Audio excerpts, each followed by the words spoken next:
What's going on, everybody? Got a super short one for you today. So I was talking with a buddy of mine, Alex, at work, and he's been using Vim a really long time, and we were just kind of talking about how we use Vim in our workflows, and he gave me an example of something that he does that was so mind-blowing to me.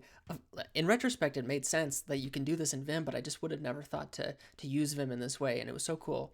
I had to share. So let's say you're working in a project that's got a lot of similar files. Let's say it's tons of JSON files that all match a certain pattern, and you need to go make mass updates. Maybe it's a recipe app that you manage, and it's got a bunch of recipes in Markdown, and you want to go edit certain front matter. That's actually very similar to an old app that I don't maintain anymore, which is a personal website that's got a couple like project Markdown files in it. So I'm going to use that as an example today. Let's go in, let's add a property to all of these Markdown files that I want. Maybe make some edits to them, and then I'm going to show you how I mass update them all in one go.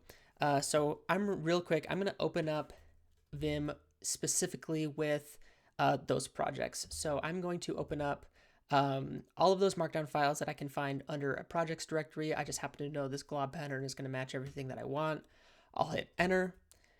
And then now that we're in here, I'm going to go :args to see what I called nvim with. I can see the 6 files that I expected to see.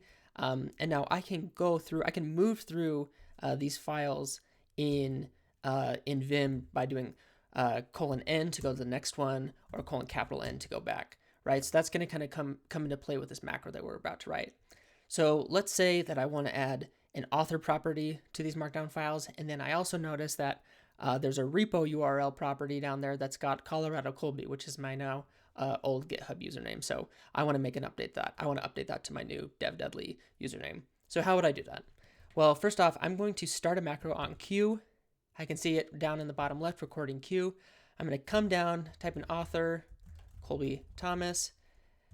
Back to normal mode, I'm going to run a substitution for Colorado Colby, change it to devdeadly, and then I'm going to do /e because I don't want this macro to throw an error if it can't find the substitution pattern, because not all of these projects have a repo URL. Some of them are private, right? So I'm going to hit enter for that. I've now edited this first file. I'm going to do :n to go to the next one and going to end the macro. And now this is where the power comes in. Now I only opened up 6 Markdown files, but let's say you opened up 100 or 1,000. You're going to pick a number above that number, and you're going to run the macro that many times. And again, because I ended that macro with going to the next buffer in the args list, it's going to run them for every file until it hits the end, and then it's going to throw an error, which is fine because it hit the end of the args list. And then let's see what happens. So I'm going to type in 10, which is more than I need, at Q.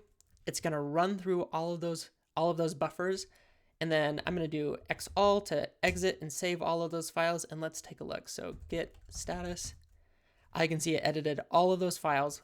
Let's do git diff, and I can see it added author Colby Thomas, added the repo URL, author repo URL, author repo URL, author no repo URL, again because this was private, but again this is great because the macro didn't break.